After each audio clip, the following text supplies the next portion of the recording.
So I was excited, and I asked around, hey, who's going to run? I asked at my gym. I asked at the bar.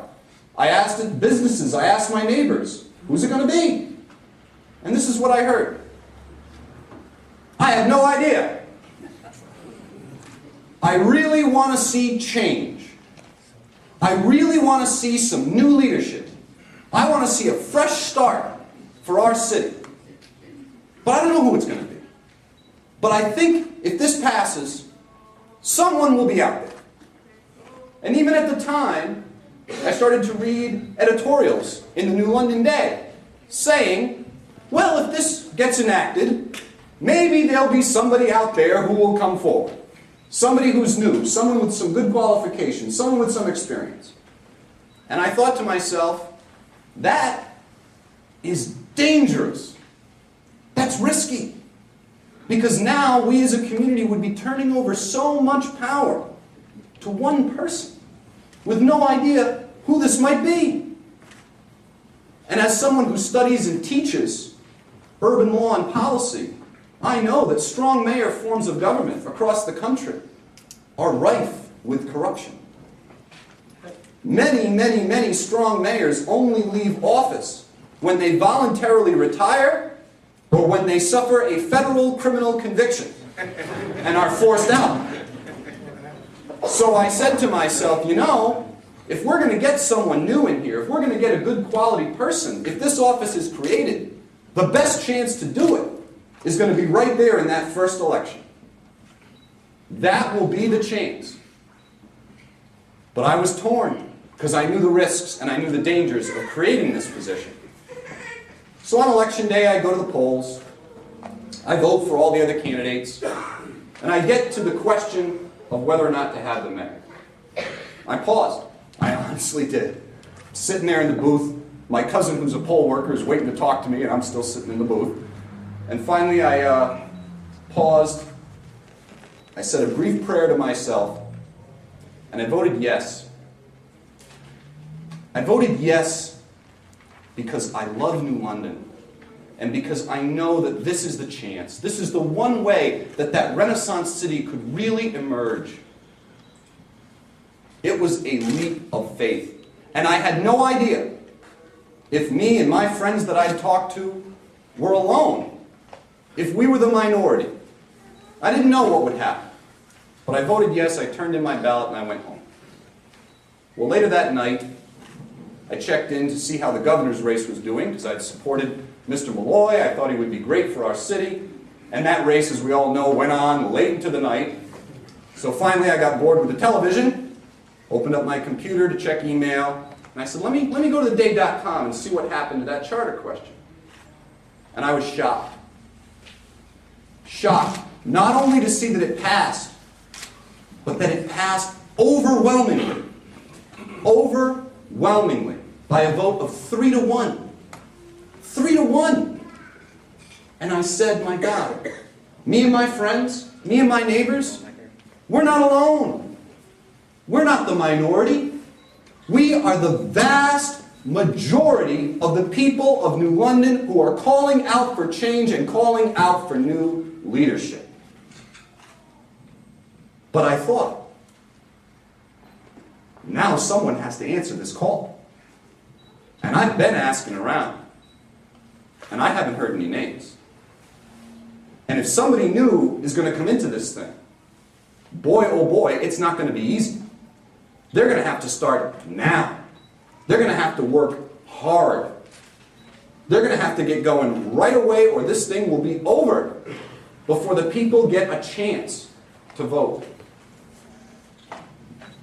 And oh boy, now I couldn't sleep. So I'm pacing around my house, the dogs chasing after me, nipping at my heels, barking at me, being no help whatsoever. And I couldn't decide what to do. Because I thought, you know, this is what I've done all my life. I believe I could do this, but I am so new and unknown to so many. There must be someone else. And I believe that there are many people in our community with good qualifications, with good resumes, who could do this job. But how many will want to leave their careers and expose themselves and their families to the rigors and the difficulties of public life, to the inevitable attacks and dirty tricks that just tend to come with putting yourself into politics? And that's when I realized that in our small community, there are many good people, but not many who might want to go through this. And now I really didn't know what to do. So I paced about a bit longer, and then I remembered a quote from one of my political heroes, Robert Kennedy. Robert Kennedy used to ask this question: if not us, who? If not now, when? Now is the chance for change. This is the moment for new leadership. And as someone who has believed in the value and the worthy sacrifice of public service all my life, I knew then what I had to do. And that is why I've come before all of you today to declare that I am a candidate for mayor of the city of New London.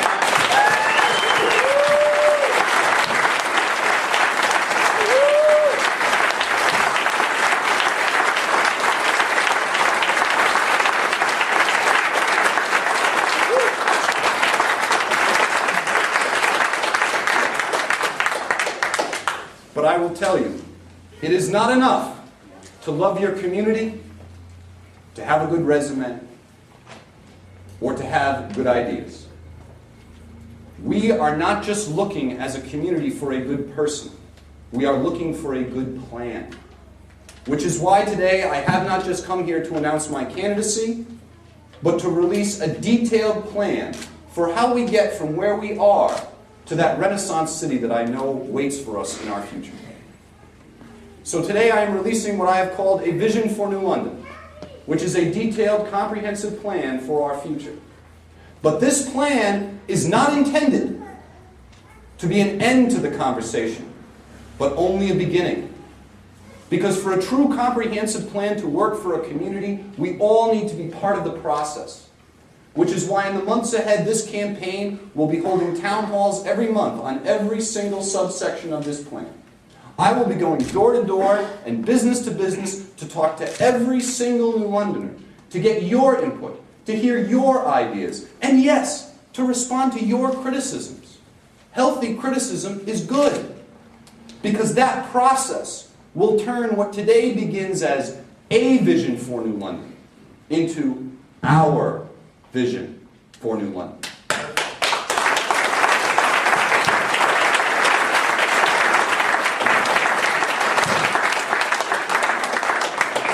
Now, I do want to conclude my remarks because I want the opportunity to meet with each and every one of you before you go. And thank you again for taking the time out of your busy lives to be here in the middle of January, the beginning of January. But I do have one more thing to say. I am, and always have been, an idealist. I believe in the strength of faith, and I believe in the power of hope. But I am not naive. I am not naive. I know that there are powerful interests that will resist reform and will fight change. I know that there may be some who would seek an office like this to boost their own ego or for their own profit or for some other motive or in a quest for power. There may be some who believe that this office can be bought through the vast expense of personal resources. And there may be others who believe that a small elite establishment will anoint the people's mayor. I am here today to say as clearly as I can that they are wrong. We, the people of New London, created this office, and we, the people of New London, will determine our own destiny. On our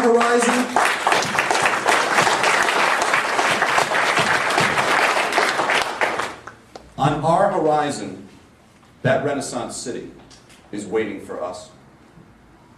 If at this moment, in this election, We have but the commitment to work for it and the courage to fight for it. The journey ahead will be long. Change never comes easy. But New London, I'm here today to say, keep faith and have hope, for change is coming. Thank you all so very much.